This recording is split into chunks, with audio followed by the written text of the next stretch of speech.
Good afternoon, everyone.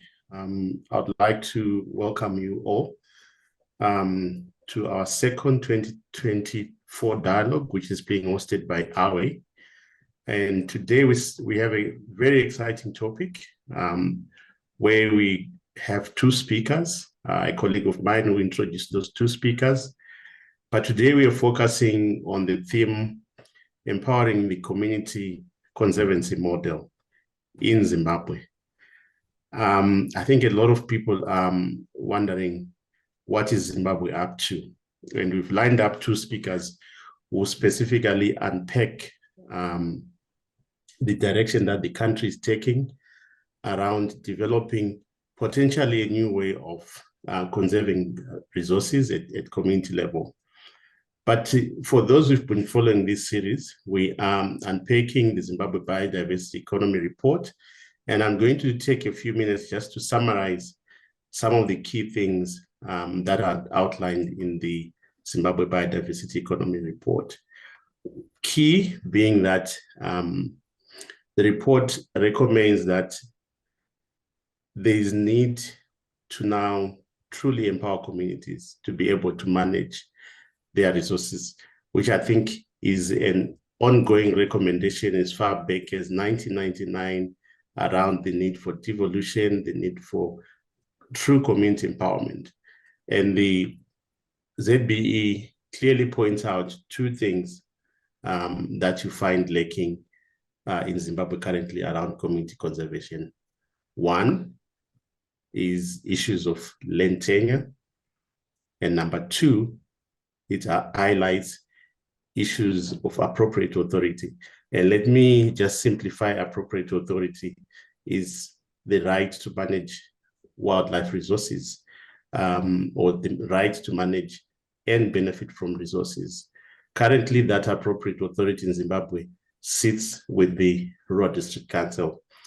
And what we're going to be exploring today from the two speakers is how do we get to this true empowerment or this true conservancy model. It goes on to identify several barriers, which I'll just summarize. I think a lot of the links will be provided for you to read the full report. But the report also highlights that as we rethink community conservation in the direction of conservancies, there are a lot of costs that come with that. There are a lot of legal requirements that come with that. There is a lot of technical skills that come with that. So we need to think carefully as we're moving towards this proposed model or this new thinking of community conservation in terms of where are those going to be coming from? Are communities equipped to implement this new model that we prefer? So we've got a legal expert on the team who will also discuss and unpack those issues. And I think in setting the stage, I want to end by saying we all have been following the developments in Namibia around the Namibia conservancy model. And we're also interested in this webinar series to see what lessons we can derive from the Namibia conservancy model and apply in the Zimbabwean context. Or is the opposite? Maybe Zimbabwe is going again on a new innovative path that led to the birth of Campfire. And they are proposing something new, we don't know. So I think in the next couple minutes, the two speakers that we've lined up should be able to unpack these issues for the audience. I'll stop here in terms of just setting the stage. And what we'll be doing is we want this to be a conversation. So our two speakers and the panelists, we should be able to converse. And if you've got questions, just type them up in the chat. We'll help to pull them up. So I want to call my colleague to come and introduce to us. Prudence, if you can come and introduce the two speakers that we have today. And then after that, we'll then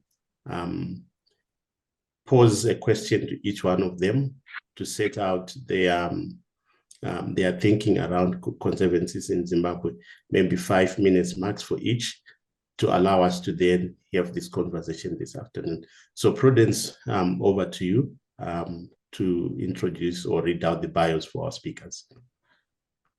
Good afternoon, everyone. Masura say to those in Harare and Chonile to those in Bulawayo. I would like to call upon Mr. Muthuso Dliwayo, who's the Executive Director of ZELA, which is the Zimbabwe Environmental Law Association.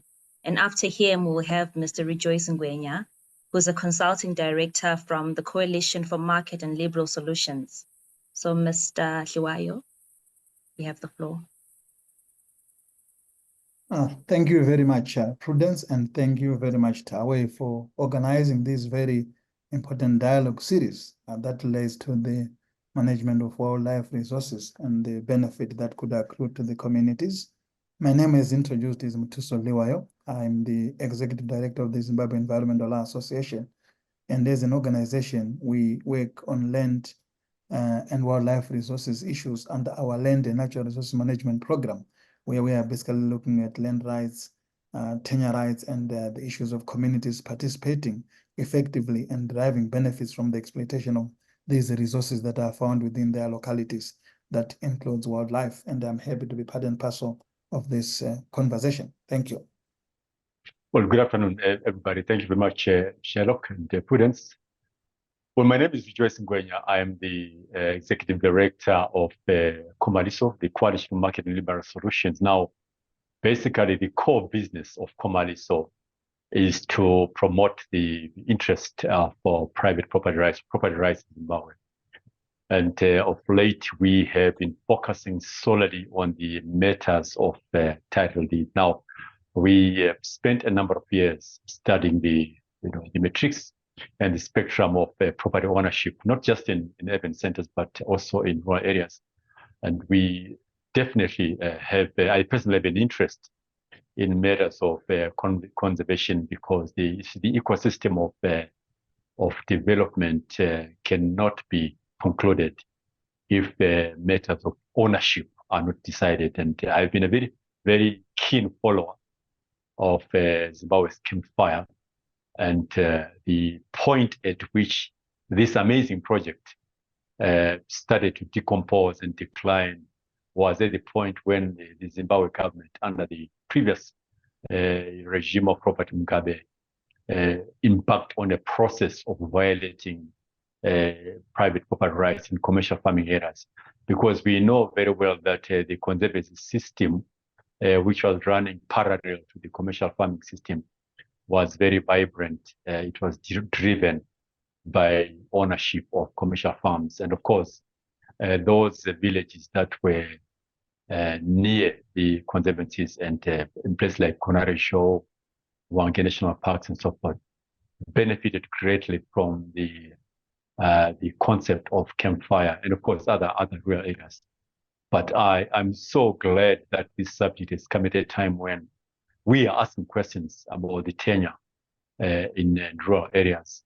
And I'm sure that the government and institutions like ZELA and so forth, National Wildlife and Parks, are reinvestigating and relooking at the model of conservancies. And I hope that my contribution from the context of property ownership and title deeds is going to add value to this dialogue. Thanks very much, Shalom. Over to you. Thank you so much, Rejoice and Muthuso. So I see you've already sort of laid out, in fact, you've thrown in quite big words in there. But I think just for the sake of the audience, let's just slow down a bit. 3 things I want Muthuso to address. So if you read the ZBE, we're talking of a conservancy model that's approximating the Namibia model. And then Rejoice, you've just talked about the campfire, so the campfire program itself.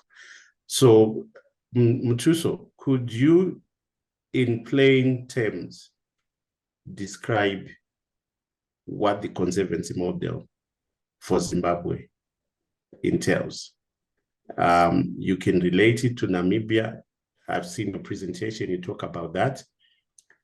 or you could relate it to the current Campfire program, because I think we want to take our listeners through this process of gradually understanding how these concepts, because it's a lot of concepts that we're throwing, how are they interrelated? And then we should then be able to unpack a lot more details. So Mtusa, I'll give you the first go, and then I'll come to you, Rejoice. Thank you very much, Shylock. I think the starting point is to understand that there is actually no model for Zimbabwe. I think what our stakeholders like communities and even the government and other players are advocating for is basically the development of that model. But I think they've been very clear in calling for the development of that model, that this has to be a process that arises out of a process of wide consultation from the stakeholders to really understand what do they want to see in terms of this conservancy model. I think there's that understanding that there could be benefits that are associated with this, but in terms of what it should look like, I think that's why we are having this conversation.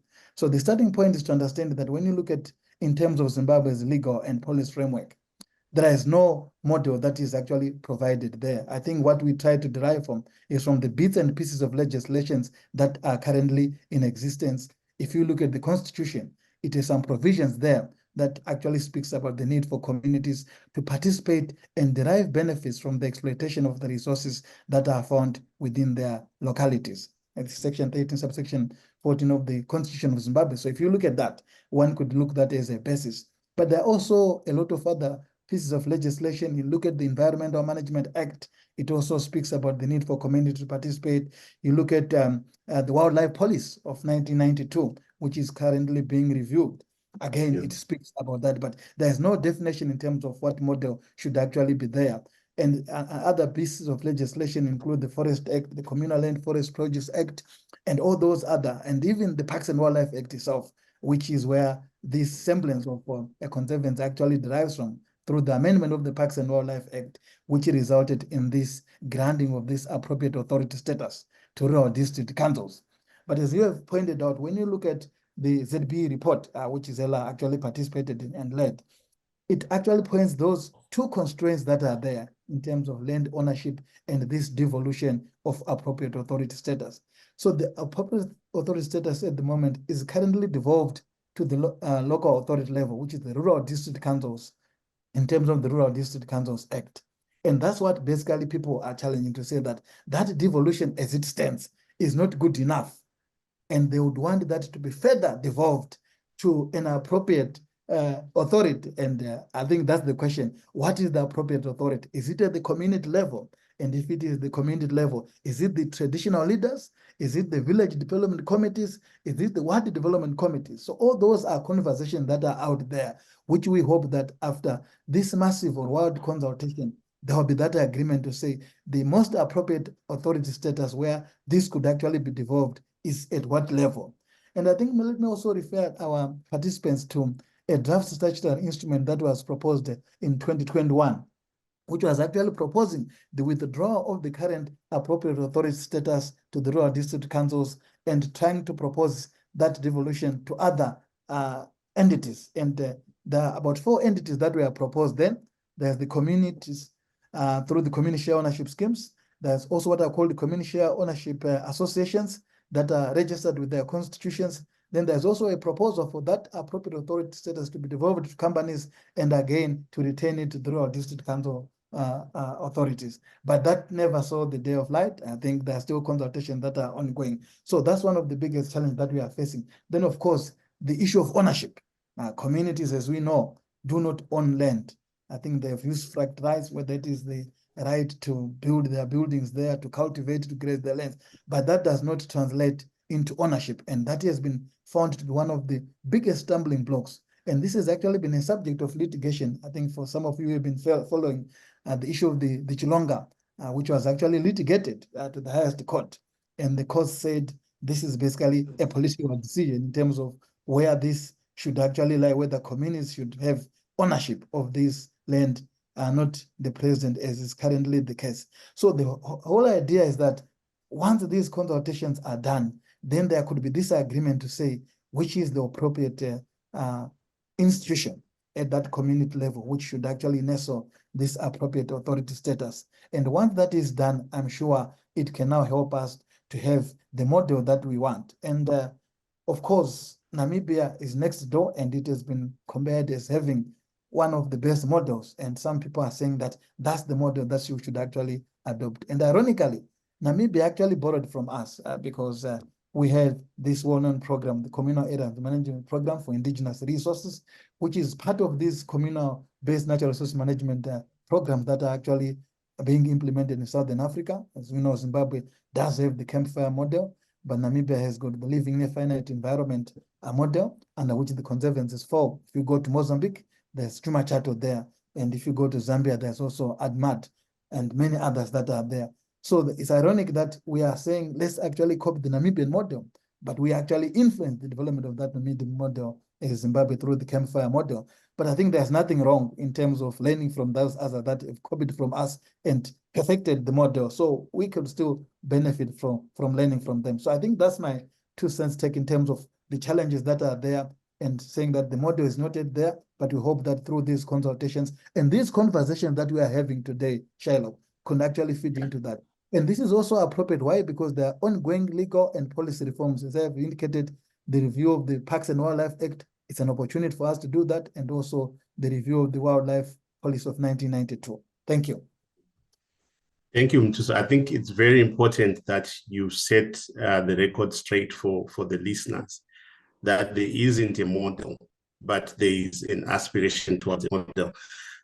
You've touched a lot on the policy, from the Constitution to the various acts, which again is this issue of institutional and legal complexity when it comes to dealing with these issues. But maybe let me dovetail to Rejoice a bit. So Rejoice, I think we're at crossroads, and I want to reference your earlier statement.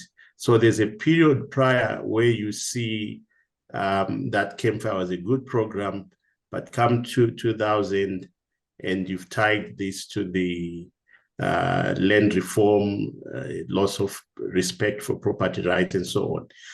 So those, for me, those are the 2 crossroads that we have. Is one, are we better going back to the pre-2000 period in terms of the basic tenets of campfire, what it represented, or you feel there are a set of rights that will miss if we go in that direction, and you'd want to point us to specific examples that should be informing this discussion. So as we're sitting and going over options and so on, we've gone through Namibia, I think a lot of preference in terms of how land is appropriated there and how that is tied to the management of wildlife. But I want you to look at things from a rights perspective and point us to where you feel this model needs to go. What are the best examples that we should be looking for? Over to you, Rejoice. Well, thank you very much. It's a good thing, really, that even well before Sherlock, I was involved in the matters of property rights. I had already had a big interest in matters of the coexistence of men and animals. I mean, I went to college in Nairobi, and Kenya. Kenya and Tanzania, they have Masai Mara, and there's the Masai, tribe there. And you can sense that just like Kenya and Tanzania, the Zimbabwe government was very keen in the early part of independence to ensure that we Zimbabweans derive maximum benefit from our natural resources. But the model, that interest, which you call aspiration channel, which it's a brilliant term, it got sort of derailed because we then, as a government, the government focused mostly on the agrarian nature of development, on the side of the Black Zimbabwean. In other words, we focused a lot on developing villagers into professional farmers so they contribute to food security. We were content with that because the commercial farming system, and through our very professional and active Department of Wildlife, national parks, they had things under control. But because of the growing population in rural areas, especially those that are adjacent to wildlife, the human-animal conflict began to be more evident. So I guess this is where the theory of the campfire began to take shape, because still our government up to today, they still have an obsession in trying to figure out how best rural communities can benefit from a natural endowment. And again, you know that we have now refocused on digging gold and diamond and artisanal miners. So every time there is a need to be strategic about how to balance this ecosystem around wildlife, we get carried away by other things, minerals and so forth. Now, unfortunately, as I pointed earlier on, that the issue of wildlife resource management is to do with confidence, the confidence that citizens have in the system of governance. And unfortunately, if you look at the Zimbabwe scenario right now, Sherlock, I want to just to ensure that I set the record straight. We are talking community intervention and community participation. And if you look at Namibian model, you can sense that there's a very high degree of confidence and cooperation between communities and the government. All their statutory provisions, they seem very, very clear and very, participatory. But our environment, Sherlock, is very toxic. Whenever the government gets into a community discussing about matters of development, whether it is mining or whether it is exploiting local resources, there is issue of political toxicity, because our government is very partisan by nature.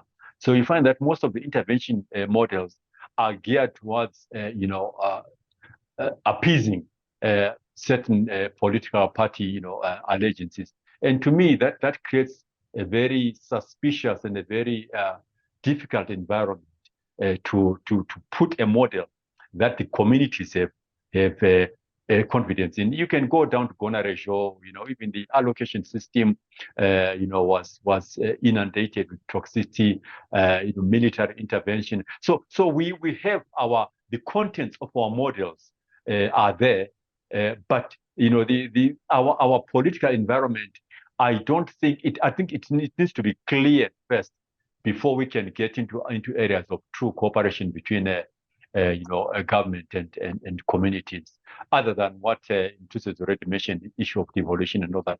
And of course, I think our model, which was meant to be driven at local level by traditional leaders naturally are very hostile by nature. Why? Because their programs, their agenda is generally partisan, and they don't bring enough confidence to involve all communities of all ideological persuasion. Again, there are examples that one can put. For instance, if you go to Chingwizi, I think it's Chingwizi model, where there was a dam that was being built. There was a lot of discussion about how the communities were going to develop around ecosystem of water and so forth. But again, traditional leaders don't seem to have a proper methodology of how to approach their communities when they are driving government, programs of the interlink and interrelationships between the communities and the government. And it's to do with our politics. Our politics is a bit toxic. And of course, the issue of weak land tenure systems that Mtuso has already mentioned, that I'm sure as well, the environmental lawyers have that in their program. I think the methods of land use management, they are more geared towards, as I said, agrarian and also mining projects. So when we then bring in the aspect of coexistence for conservationists with animals, it complicates the model, because it's not really based on long-term tenure, and it's not based on the confidence that communities have in what government can do for them to exploit those resources. So until the land tenure issue, the tenure issue is secured. In other words, from Komaliso has always argued that it's important for rural areas to have title deeds, which is correct. But when you look at a model that considers wildlife, we normally would then consider institutionalizing it around the community trusts, so that the community trusts are legislated for. Because the legislation as it stands, it's very contradictory. If you look at the Traditional Leaders Act, if you look at the Constitution that talks about the need for Zimbabweans to benefit from resources, you then bring in the investment issues. The Chinese come there to Mutoko, they exploit, granite based on frivolous, MOUs that they sign with Minister of Mines. I think it's too complicated. There's a need to unify and consolidate and align our laws so that a single center of authority is decided.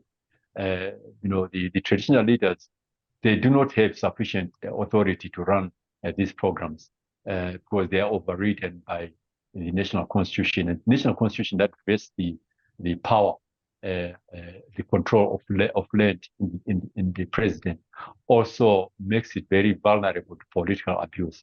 So I think in summary, Shadow, I would say those are some of the areas that one can throw at for discussion, and we can take it from there. Fantastic. In trying to do everything, you always get roadblocks. I got kicked out for a few minutes, so you always have those unanticipated roadblocks. But I think just a reminder to the listeners that you are free to type your questions in the chat box, and we're pulling them up and fielding them to our two panelists.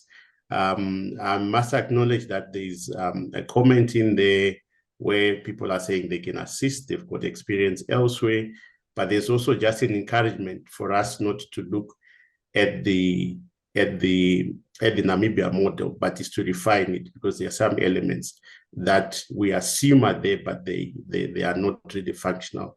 So I think the call here is for us to look at this from the perspective of improving everything that is there.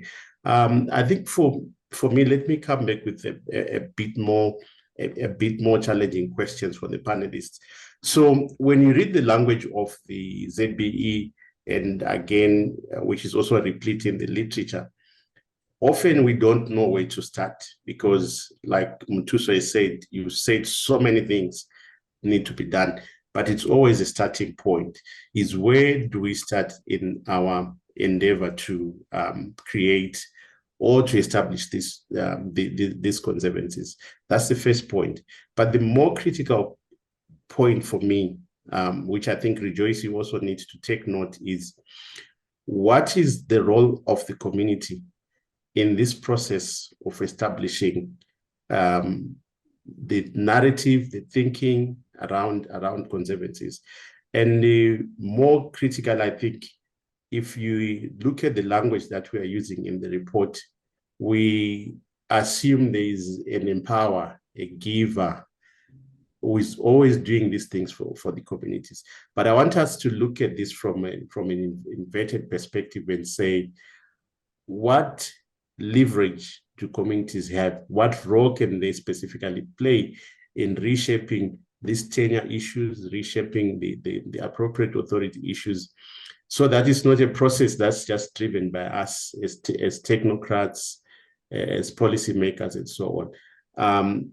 So I'll start with you, Mtuso, just to reframe the question again. I think I've provided a lot of background, but our interest is primarily what role can communities play in shaping this narrative, the nature and the form of these conservancies that we're speaking to. And then as you're doing that, I want you to also speak about the three conservancies that you refer to in your submission that you sent to me. Over to you, Mtuso.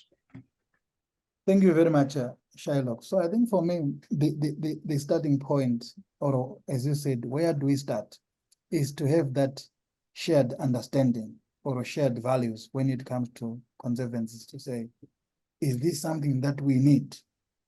And let me say, from the ZB report and also from the limited consultation that we did when I was involved in the review of the Wildlife Policy of 1992, there's that shared understanding that indeed there is need for us to have these conservancies. I think all the stakeholders to a large extent speaks about the need for these community conservancies and that understanding that this could result in increased benefits, or it could result in benefits to communities from the exploitation of wildlife resources and other resources that are found within their communities or their localities, and specifically wildlife. So there's that shared understanding. So for me, that's where we need to understand, to start from. How should this model look like? And one way of getting that is basically through the consultations. So my hope is that these consultations that will be done by the government, I think through the Department of National Parks, will result in each and every stakeholder participating and really sharing the view or the perspective that they would want to see from this. And once that is done, then I think for me, the issue of a legal framework that defines how these conservancies should look like and how they should be managed is critical, because from the outline that I've given, the management of conservancies, or a sample of management of conservancies, is spread across a number of legislation, some of which is very contradictory and confusing. And this has also resulted in some fights among those institutions that are supposed to administer, whether it is the local authorities, whether it is the Department of National Parks, whether it is the traditional leaders, and that results in conflicts, competition, and that's not good for the benefit of the community. So for me, that's the starting point. One, let's all have a shared understanding in terms of what kind of a community conservancy do you want to see? Then out of that, come up with a legal framework that is clear, that defines. And if you look at those examples within the region where this has been successful, it's clearly defined in a law. I mean, you start with a policy that actually outlines what you want to achieve and then concretize that through an act of parliament. Once that is done, I think that will be able to shape how we want these conservancies to be like, and the powers that these are going to be given, and also outlining the benefits that these communities are going to get. And once we do that through legislation, I think this also provides what we call rights that these communities can actually claim when they feel that these have been violated or these have not been provided for. But at the moment, it's fragmented, and at times communities get confused to say, do we have these rights? And if so, where do we claim them from?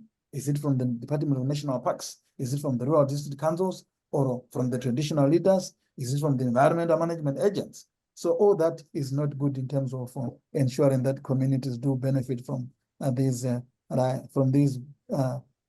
resources that are found within their locality. So for me, that's the starting point. But you posed another question: do communities have power?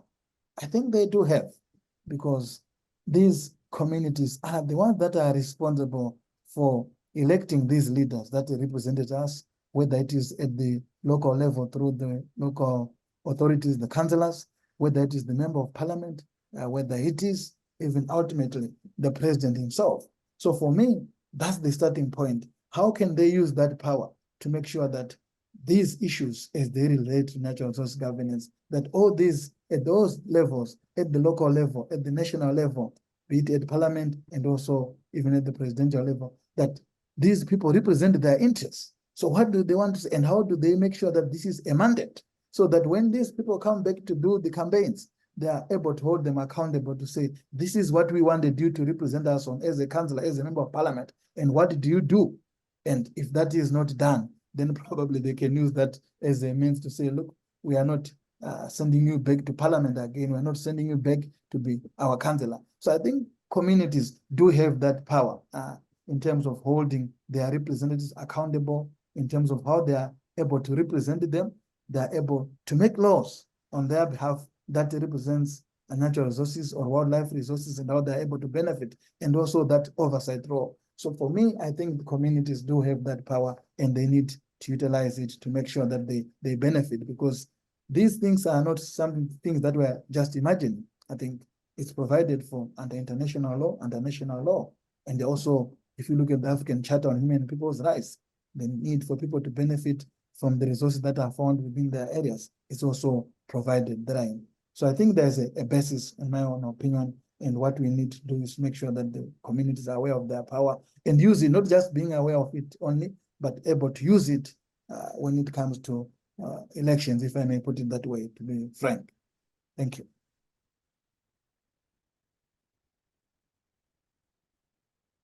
Thanks, Mtuso. I like the way you approach things. I think you're very optimistic, and sorry to pick you up. And I also think you are a process-oriented person who believes things can happen sequentially. So we get the act, we get the law, we get everything, and then we've got a rosy world.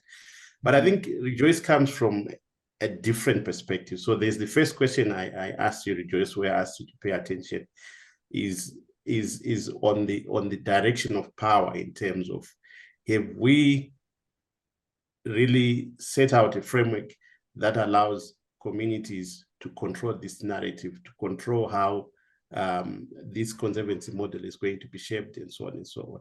And Mtuso has just been lining out how these electoral processes are linked to accountability, which I'm sure you completely disagree, but don't disagree with it now. I want you to just, from your own perspective, the center of power, the aligning of interests, and I see a lot of comments around in the chat box around how do we ensure communities benefits and so on. I think that I see as an aligning of interests, but we get to benefits, I think, in the third or fourth set of questions. But I just want you to look at this whole discussion and framing of the conservancy.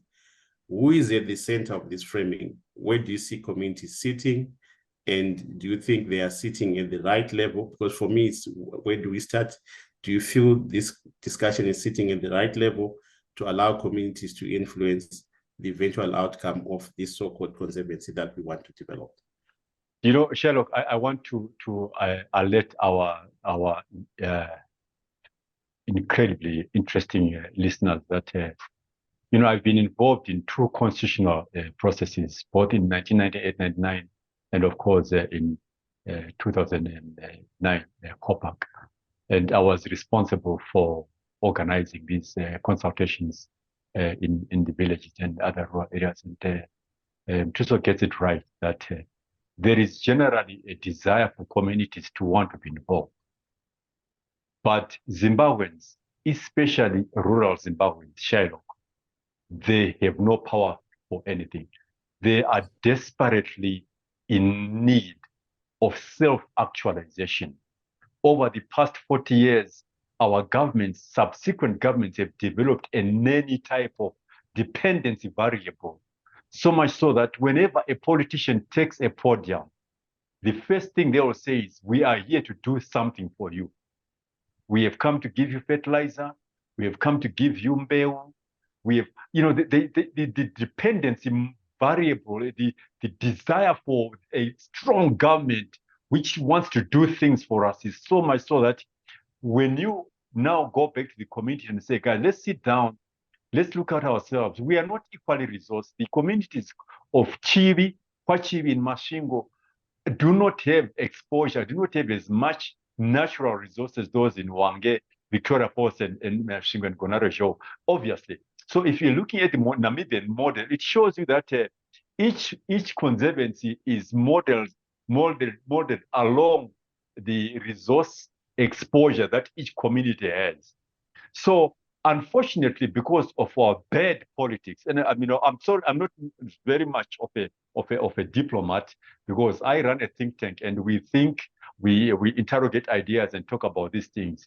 Now, a government that wants to control its people for political gain disables these communities, their ability to interrogate issues that are good for themselves.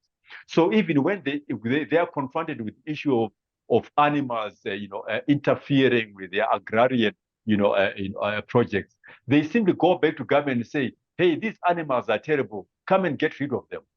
So our ability, it's possible, Sherlock, as Mtuso says, to sit down with the community and say, "Okay, guys, let's sit down. What is good for ourselves?" Because unless if this government, our government, stops the top-down approach, coming down to the villagers and say, "We are here with chiefs and headmen to to tell you what to do. The disability of community engagement, our ability to interrogate issues at community level, will remain very, very limited. This is why Mtuso gets it right. For me, I would even start with community engagement, Shalom. I would start with a strong statutory instrument, a legislative instrument that says you people are strong enough to do things for yourselves. You have the power. And if that power is abused or interfered with, you have channels of communication that can come and challenge at whatever, whether it is a headman or a chief or an RDC or a provincial chairperson, you can challenge them. Unless Zimbabweans at rural level have the power to make decisions for themselves, it is going to be very difficult to even persuade them to be able to sit down, because even if you convene a meeting, they will still say, in Shona, what does the government want to do for us? And to me, I think that is very disabling. So a strong statutory instrument that coordinates all these elements to institutionalize conservancies. Then you, after an instrument, the legal instrument is in place, then you can then allow villagers to be part of institutions that are very clear. We are way past shallow the age of cooperatives and community share ownership schemes. That's not going to work. We want proper community trusts that are registered with institutional frameworks that have a clear strategic trajectory, so that when a Chinese comes to a community to say, I've come to exploit resources, you pull out an instrument that says, no, we own these resources. So until that is done, then we are going to remain weak in terms of our participatory models. Shadow. Thanks, Rejoice. In fact, you've actually touched on the next question I wanted to ask, but I would want you to be very brief. So I think it's the starting point is not clear. It's neither here nor there. I've asked the lawyer from the very legal, and I've asked you from a very institutional social. The starting point is neither here or there, probably a balance of that. But quickly to dovetail in the next question, and this is for you, Rejoice. So as much as this conservancy that we're thinking about is a set of relationships with governments, it also brings in a new set of relationships with the private sector. You've touched the private sector from the extractive industry. I think there are sessions that look at that. Let's put that aside a bit. I'm interested in 2 minutes from you. What is your opinion in terms of these trusts and their capacity to engage with private sector? What do we need to do? What capacities are currently there? And mind you, CAMFA has been running for over 40 years. What have we built in? What have we learned from there for them to be engaged, to be able to engage with the private sector? So your tourism, your hunting operations, your outfits, and so on.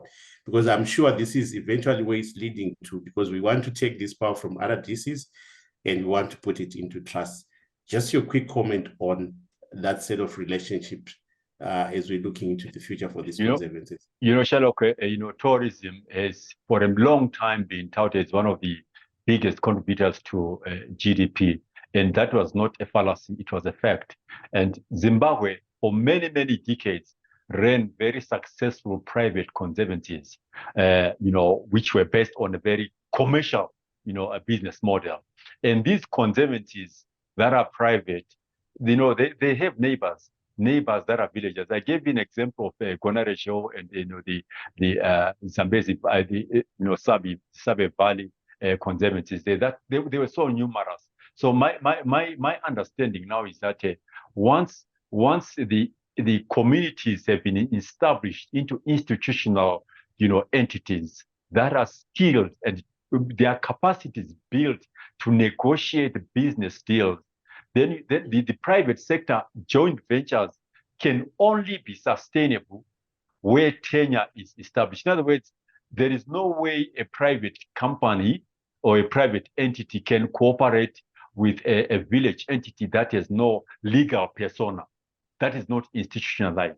So the business model for hunting safaris has been done already. So I'm saying it is very important to institutionalize these communal conservancies into trust, so that you give them the necessary skills to be able to negotiate business and operate at partnership level. Fantastic. So, Mtuso, there's a question in the chat box which I want you to address as quickly as you can. Everyone is asking, so what's the need to move to a new conservancy model? In short, do you see, in fact, the question is, do you see value in this new approach? Which options are we likely to see? But in short, I think, just to paraphrase the question is, what is the value of moving from campfire to a conservancy model? Just in short. I think there's a lot of value. I think based on the experience that we have seen on those three conservancies, the Micheni one in Binga, and Jamanda in Mahenye, and also Nyangombe in Chiredzi. These are already constituted as legal entities, which are registered as Rejoice has been suggesting. But what is now needed is that capacity building for them to really understand, because it also takes a lot of leadership.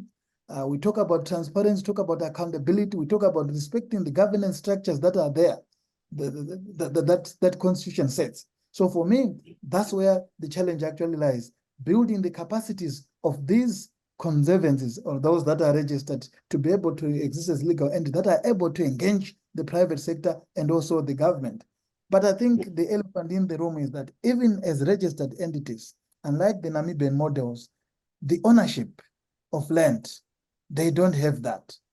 So they're still dependent on the devolved appropriate authority status from the RDC. Yet the RDC has also an interest in this, because that's also a source of revenue for them. So unless we sort that out to say, look, these conservancies, for that tenure or for that period, they actually own and control this land, and they're able to negotiate on their own right and derive benefits without the interference of the local authorities, I think we'll still continue to have this problem. So I think for me, that's where the challenge lies, looking at those three conservancies that I've just highlighted, but there are also some that are there in GRU as well. But I think the tenure issues and the capacity building are critical.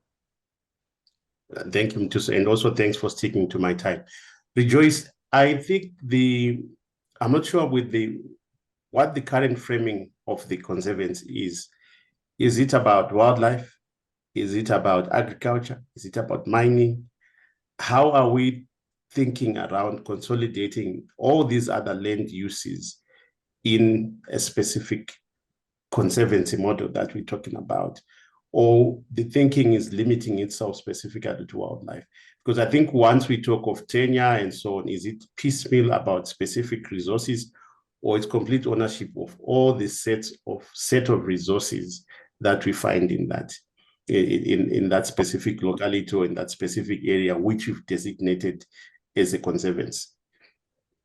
A beautiful question. Thanks, Sherlock. That's a fantastic question. Was reading the Namibian, Namibia is a very vast country. It's mostly semi-arid, but I noticed that their model is based basically on what resources the local community is exposed to. In other words, if we simply widen the model to say natural resource conservancy rather than simply animals, because like I pointed earlier on that unfortunately we were so obsessed with matters of agriculture. By the time other natural resources came into play in terms of their value, granite, lithium, and so forth. So I believe that a statutory instrument that specifically focuses on exploitation by communities of all natural resources, so that we empower our communities to exploit whatever resource is there. A conservancy that's to do with wildlife or water, photographic safaris, mine and minerals. I mean, we are so endowed. So I think we can make a very good example out of exploiting any resource that is nearest to our communities, Sharon. Thank you. So I'm also going through the comments in the chat. Yes, we admit, I think this has been a very long process. It's taken, the review has taken much longer than was anticipated for us to be able to adaptively learn. I think the issue of benefits is we're expecting that communities will get direct benefits, better and more benefits as they're moving to a new model. Mtuso, do you have a question for Rejoice, or any particular point that he raised that you don't agree with him? Can you face off? Yeah, indeed it was. You want to certify it here? Yeah, for me, I thought you said this has to be organic, meaning that it has to be bottom up. So when you recommend that, let's come up with a statutory instrument that simply decrees what needs to be done, then for me, that reverts back to that top-down approach, because who comes up with this statutory instrument? It will actually be, and we have had challenges with statutory instruments because they tend to evade this parliamentary process, because it's basically a minister who comes up with this deciding what they want, or it's basically the executive, but without subjecting it to that process of going through the legislature where the members of parliament or the so-called representatives of the people are. So for me, I see that as if it backtracks, because the whole idea is, I think what we are basically challenging at the moment is that it has been top-down approach and would want the people to be involved, that organic process that you talk about so much. So if we simply come up with this statutory instrument, I don't think it will be able to achieve that, because it will be someone there, a minister, simply saying, this is how I see the campfire model or the conservancy rolling out. So I would want to understand from you to say, this bottom-up approach, I think, how do we get that?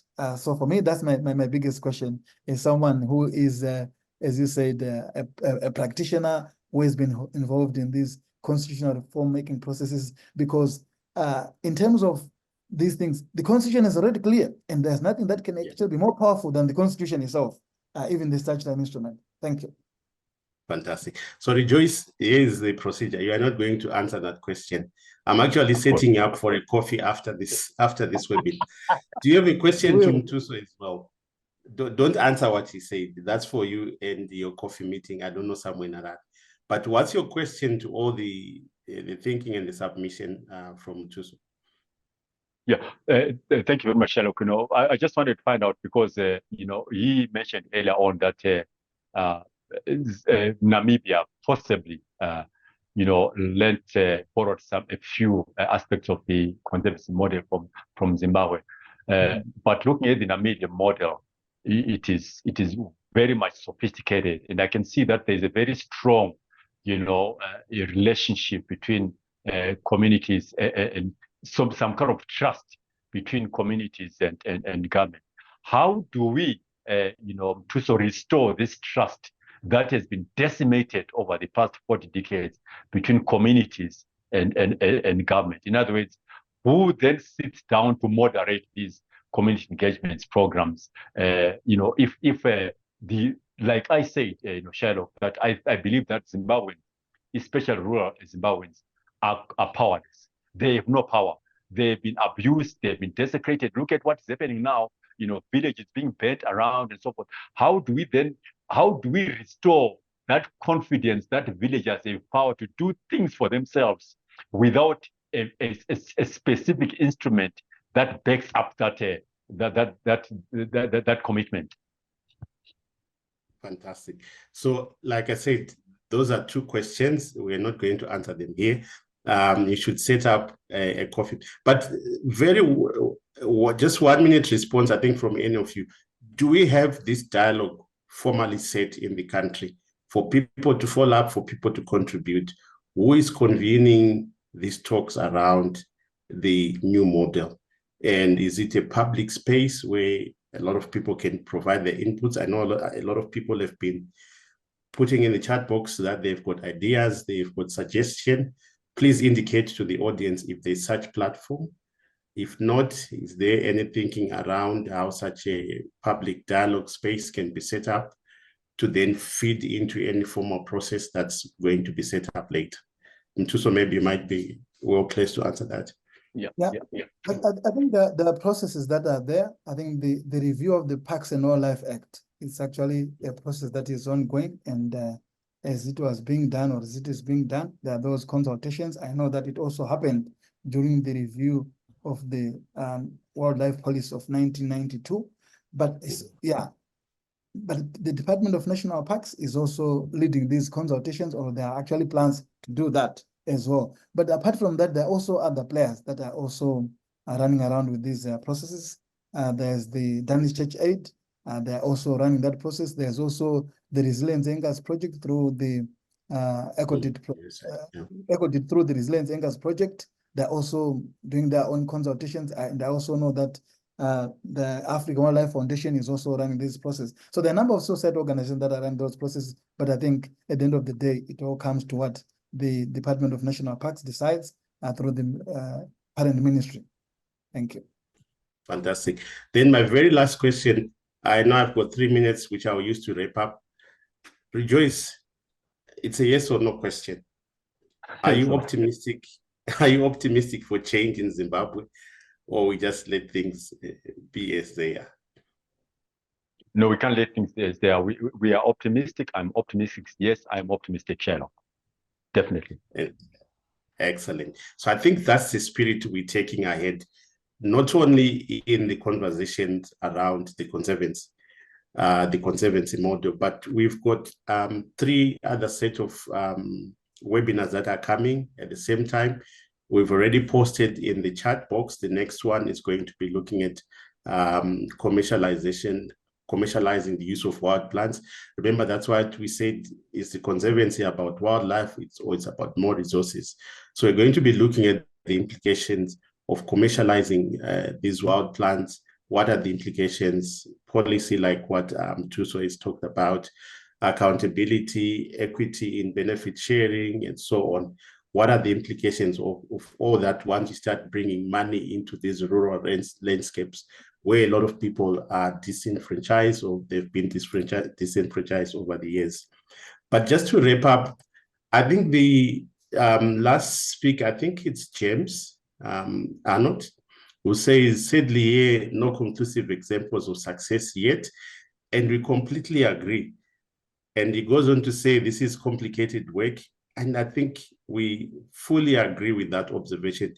We don't want to simplify a very complex social, political, and economic process that's supposed to go into the establishment of these conservancies. So I think that's quite a good summary in terms of what we've achieved. I think what we've been able to do is to unpack the complexity in trying to establish a new model that benefits, appropriates more resources to community, allocates or empowers the community more compared to the previous years. What we've seen is it's a very complex process. Thuso, I want to thank you for giving us this very high level perspective from a legal policy perspective, a work that you've been supporting over the years. And Rejoice, I think you're very powerful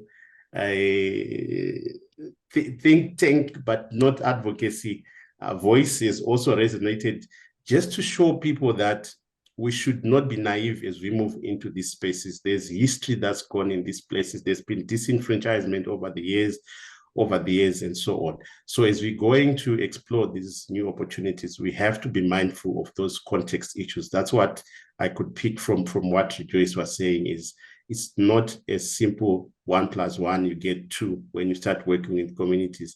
And it's a process that's controlled by an elite, a lot of people with interest, the current RDCs and all the other actors, they have interest to hold on to the current models because they benefit from it.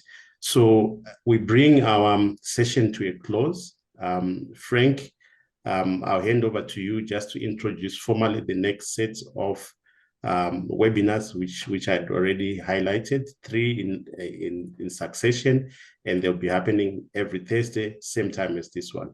But over to you, Frank, for an official close. Thanks. Okay, thanks, gentlemen. An absolutely fascinating discussion today. Really, really interesting. Really enjoyed it, learned a lot. Next week, as you said, Shylock, it's on commercializing wild plants. The week after, we're going to look at certification schemes, where, in fact, the wild plant industry is way ahead of the animal industry in certifying environmentally and socially responsible processing. And then the last session in 3 weeks' time will be on wildlife ranching and building up that sector in Zimbabwe. All 5 of the series come out of the Zimbabwe Biodiversity Economy report. And all of them, Shylock, exactly what you say, need a conversation, a space to move these topics forward in the country. Okay, thanks everybody. I really enjoyed the day, and we'll see you in a week's time.